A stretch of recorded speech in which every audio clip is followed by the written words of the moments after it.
Hello guys, welcome to master DS. நீங்க நம்ம என்ன பார்க்க போறோம்னா சூப்பர் கேர்ள் மூவி ரிவ்யூ தான் பார்க்க போறோம். படம் ரிலீஸ் ஆகி 3 வாரம் பக்கமா ஆகுது. ஆனா நான் இப்பதான் ரிவ்யூ போடுறேன், மன்னிச்சுக்கோங்க.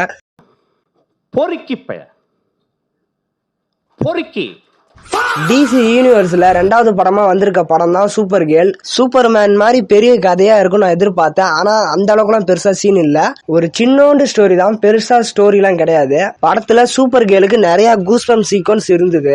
கொஞ்சம் ஸ்டோரியை டெவலப் பண்ணி கொஞ்சம் சூப்பரா கொண்டு போயிருந்தாங்கன்னா அந்த கூஸ்பம் சீக்வன்ஸ்லாம் இன்னும் நிறைய ஒர்க் அவுட் ஆயிருந்திருக்கும்.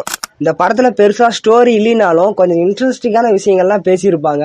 எப்படி சூப்பர் கேர்ளுக்கு சூப்பர் கேர்ள்னு பேர் வந்தது, எப்படி சூப்பர் கேர்ள் கிரிப்டான்ல இருந்து கிளம்பி வந்தாங்க, இந்த மாதிரி நிறைய விஷயங்களை அழகாவே சொல்லியிருந்தாங்க. அண்ட் விஎஃப்எக்ஸ்லாம் படத்துல சூப்பரா பண்ணியிருந்தாங்கன்னு சொல்லலாம். கிளைமேக்ஸ் போர்ஷன்ஸ் சூப்பராகவே இருந்தது. ஜேசன் மோமோ, அதாவது நம்ம அக்வாமேன் கேரக்டர்ல நடிச்சவர் இந்த படத்துல லோகோவா பிளே பண்ணியிருக்காரு. இவர் இந்த படத்துல 10 நிமிஷம் தான் வந்திருப்பாரு. ஆனா அந்த 10 நிமிஷத்துலயே அவரால் என்னென்ன ஸ்கோர் பண்ண முடியுமோ அவ்வளோத்தையும் பண்ணி விட்டு போயிருப்பாரு. அடிச்சது யாரு? என்ன கொஞ்சம் வாமா மின்னல் மாதிரி ஒவ்வொரு சீனும் மாறிக்கிட்டே இருக்கும். அந்த கேப்ல வந்துட்டு போவாரு. பாமா மின்னல்.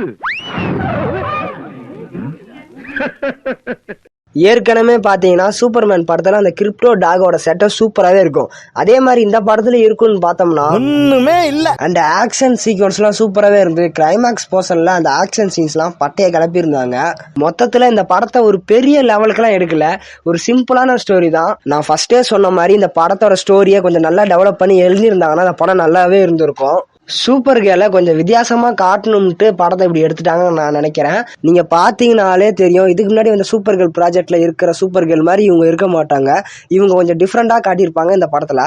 ஒரு ஓகேவான ஃபீல் தான் கொடுத்தது. சரி விடுங்க, டிசி யூனிவர்ஸ்ல வர 2வது படம் தானே இது, அதனால மனம் தளர வேணாம். அடுத்தடுத்த படங்கள் நல்லா வரும்ட்டு நம்புங்க டிசி ஃபேன்ஸ். சூப்பர் கேர்ள் இந்த படத்துக்கு என்னோட ரேட்டிங் பாத்தீங்கன்னா 10க்கு 4 ரேட்டிங் தரேன். உங்க ரேட்டிங் என்னன்னு கமெண்ட்ல சொல்லுங்க. மறக்காம நம்ம சேனலை சப்ஸ்கிரைப் பண்ணுங்க.